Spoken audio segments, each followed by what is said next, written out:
Hello বন্ধুরা, কেমন আছো তোমরা? সকলে জানিও। তাপসী লাইফস্টাইল আরও একটি নতুন ব্লগে তোমাদের স্বাগত। তো আমাদের দেখো সব কিছু দেখে কি মনে হচ্ছে তোমাদের? মনে হচ্ছে না পিকনিকের মতো? হ্যাঁ গো, এইরকমই চলছে। তাই মানে খুব মজা হচ্ছে। তারপরে দেখো উনুনে রান্নাবান্না করছি, আমি করছি, সঙ্গে আমার দাদা আছে, বৌদি আছে, ভাই বউ দুটো বৌদি, মানে সবাই মিলে হই হুল্লোড় করে খুব মজা করছি আর রান্নাবান্না শুরু করেছি। তো দেখতেই পাচ্ছ লুচি ভাজা হচ্ছে। আজকে আমার পিসির ছেলের একমাত্র ছেলে, তার জন্মদিন, ছোট করে আয়োজন হচ্ছে। তো সেই পিসির বাড়িতে আমরা এসে এই যে রান্নাবান্নাগুলো করছি, আর দেখছো আমার সঙ্গে সঙ্গে আমার দাদা লুচি ভাজছে। ওনার সব রান্নাবান্না পারে, অনেক কিছুই পারে, সেই জন্য যেহেতু আমি গিয়েছি আমার সঙ্গে সঙ্গে ও হেল্প করছে আর সবাই মিলে করা হচ্ছে, খুব মজা হচ্ছে। আর এই যে দেখো এখানে কুচকুটি একটা বটি, সেই বটিটার কথাই বলি হচ্ছিল যে এত ছোট বটি, এই যে উঁচু করে আবার দেখাচ্ছে ক্যামেরাতে, এত ছোট বটি আমার বৌদির কাজ করতে খুব অসুবিধা হয়, কিন্তু এই যে আমার ভাই বউ, এই বৌদি ওরা খুব ভালোভাবে ওইগুলোতে কেটে নেয়, সেটাই কথাবার্তা হচ্ছিল। আর এই যে দেখো সব পেঁয়াজ রসুন কাটা হচ্ছে, লুচির পরে হবে মাংস, সেই আয়োজনই হচ্ছিল। তো আমি এসেছি পিসির বাড়িতে, আজকেই এসেছি, তবুও সন্ধ্যাবেলা আসার পরেই আমার ভাই বউরা বলে দিদি তুমি আজকে রান্নাবান্নাগুলো করো, তো আমরা সব কিছু জোগাড় করে দেবো, তুমি শুধু বসে বসে রান্নাবান্না করবে। তো হ্যাঁ, আজ এই মতো ওরা বলেছে। এটা আমার ভাই, পিসির ছোট ছেলে। তো যেরকম ওরা বলল আমিও লেগে পড়লাম, বেশ মজাতেই, খুব ভালোও লাগছিল। আর কি বলো তো, আমার রান্না বান্না করতে না বেশ ভালো লাগে। আর যদিও বা মানে রান্না করার সময় কেউ যদি হাতে হাতে জোগাড় করে দেয়, তাতে তো আরোই বেশ ভালো লাগে, মনে হয় যে সোনায় সোহাগা, আমি বসে বসে রান্না করব আর সাইড থেকে মানে কেউ আমাকে জোগাড় করে দেবে, খুব ভালো লাগে। আর এই যে দেখো আমাদের সোনা বাচ্চাটা, ও যেহেতু পিপি রান্না করছে, ও এখন চলে এসছে এখানে, বলে আমিও রান্না করবো, আমিও রান্না করবো। এই তো ওইদিকে তো লুচি ভাজা টাজা হয়ে গেছে, এখন মাংস রান্না করব, তার জোগাড়ই করে নেওয়া হচ্ছে। আর দাদা আমার সঙ্গে একটু হেল্পও করছিল, ও হাতে হাতে করে দিচ্ছিল, আর এই কথাগুলো বলছিল যে বাবুর মতো যাতে রান্না হয় সেই রকম করে, বাবু কীরকম করে করে। আমার বাবুও না খুব ভালো রান্না করে মাংস রান্না। আমাদের বাড়িতে যদি মাংস রান্না হয়, মানে যদি বলতে যখনই রান্না হয়, আমার মা কখনো মাংস রান্না করে না, আমার বাবুই রান্না করে। আর আমার বাবুর হাতের রান্না মানে কি বলবো, যারা খেয়েছে একমাত্র তারাই জানে, এত ভালো রান্না করে আমার বাবুর রান্না, এক কথায় সেরা। তো সেই রকমই একটু চেষ্টা করি, যদিও বাবুর মতো হয় না, তবে একেবারে যে খারাপ হয় সেটাও না। আমার রান্নাবান্নাও আমার বর খুব পছন্দ করে। আর যারা খেয়েছে, এই যে আমার ভাই বউরা আমার ব্লগ দেখে, ওরা তো বলছিলই যে দিদি তোমার রান্নাবান্নাগুলো দেখলেই মনে হয় যে কতটা কীরকম কি হয়েছে, রান্নার কালার দেখেও তো বোঝা যায় না যে ভালো হয়েছে না খারাপ হয়েছে। আর দেখো আমার বাবুর মতো আমার দাদাও কিন্তু অনেক কিছু রান্নাবান্না জানে, যদিও ও একটু মশলা টশলা একটু বেশি ইউজ করে, তো ও বেশ ভালোই পারে। আর ওই সাইডে বৌদি মশলা করে দিল, ওটা হচ্ছে যেই বৌদি মশলা করছিল ওটা হচ্ছে বড় বৌদি, সবার বড় বাড়ির, মানে সবার বড়, পিসির বড় ছেলের। তো ওই মিক্সি আছে কিন্তু তবুও হাতে মশলা করে রান্নাবান্না করতে বেশি পছন্দ করে। আর এটা আমার ভাই বউ মাংসটা যেটা কাটছিল। তো এখানে আমি সব মশলাগুলো রেডি করে নিয়েছি, ওটাই তোমাদের সঙ্গে দেখা মানে একটু শেয়ার করছি। এখানে সব পেস্টগুলো আছে, আদা, জিরা, তারপরে লঙ্কা, হলুদ, লবণ, এসব পেস্টগুলো আছে। আর প্রথমে তো আমি পেঁয়াজ রসুন ওইগুলো ভেজে নিলাম, কাঁচা লঙ্কা তেজপাতা দিয়ে, যেরকম আমি বাড়িতে রান্না করি সেইভাবেই আমি রান্না করছি। আর তোমরা দেখে একটু অবাক হচ্ছ না যে আমি খড়িতে রান্না করছি?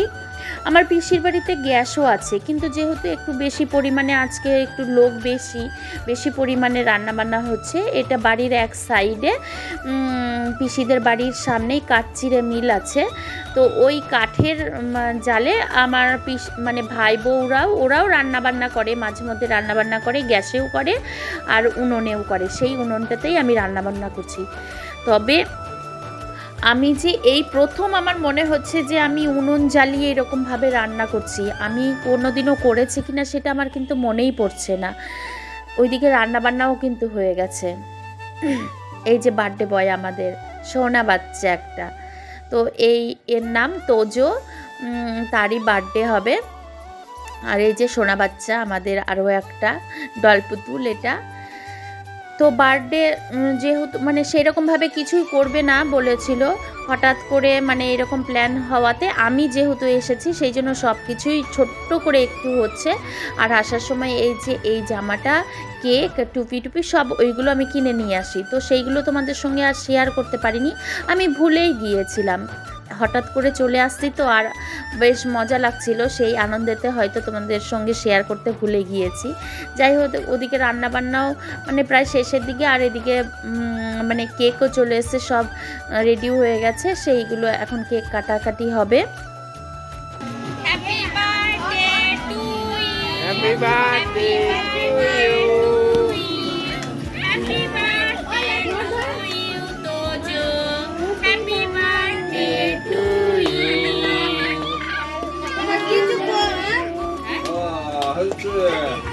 সবাই বল হ্যাপি বার্থডে, সবাই বল, সবাই বল।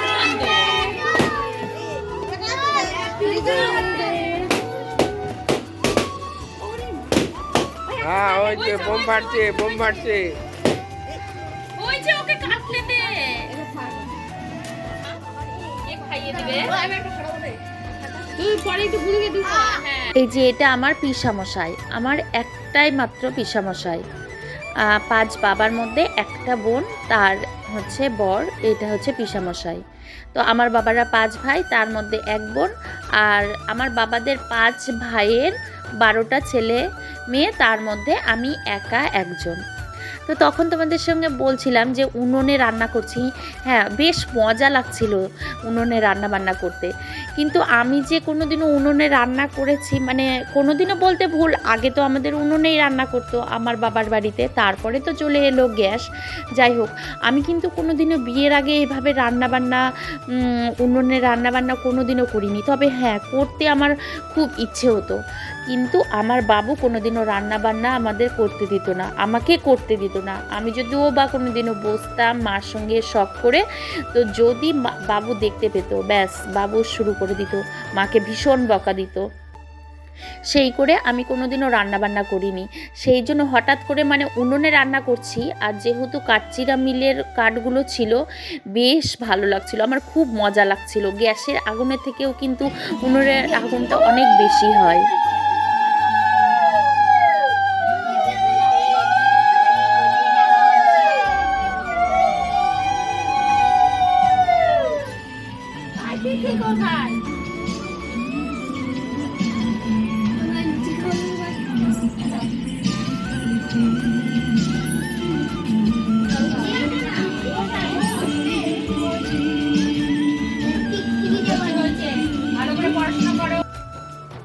ওই জন্য রান্নাটা করতেও খুব ভালো লাগছিল।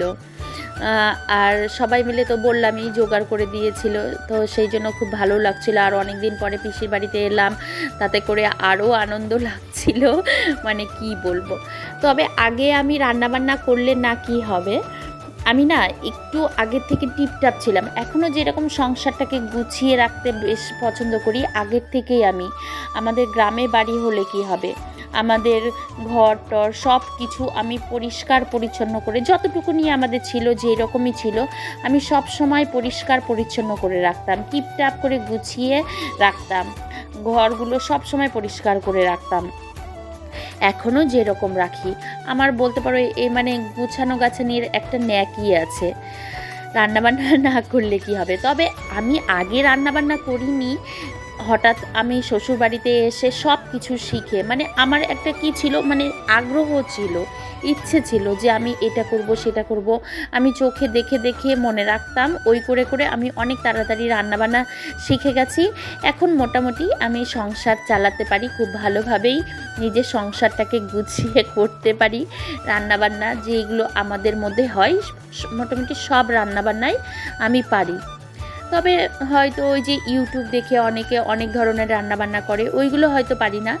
আর ওইগুলো তো আমরা সবসময় খাওয়ারও খাই না, যে এগুলো আমরা সবসময় খাওয়ার খাই, পিঠে পুলি থেকে পায়েস পিঠের থেকে সব কিছুই আমি পারি, তাতে আমার বেশ ভালোই লাগে। আর ওই যে বললাম আমার রান্নাবান্না করতেও অনেক অনেক ভালো লাগে। তো যাই হোক, অনেক গল্পই করে নিলাম। আর দেখো আশীর্বাদের পর্ব প্রায় শেষের দিকে, এখন আমার হিরো একটু আশীর্বাদও করে দিল। তো আজকের ব্লগটা এই পর্যন্তই। মাংসটা আবারও একটু গরম করে নিয়ে এখন খাওয়া দাওয়া চলবে, খাওয়া দাওয়া শেষ হবে।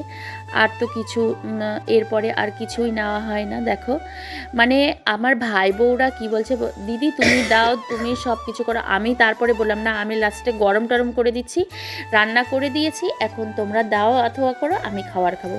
তো আজকের ব্লগটা এই পর্যন্ত। তোমাদের কোথাও কোনো অংশে ভালো লেগে থাকলে প্লিজ প্লিজ একটা লাইক কমেন্ট শেয়ার দিয়ে পাশে থেকেও। তো আজকের মতো tata, bye bye, good night. দেখা হচ্ছে আবারও নতুন একটি ব্লগে। তত সময় তোমরা সবাই খুব ভালো থেকো, সুস্থ থেকো। Tata, bye bye, good night.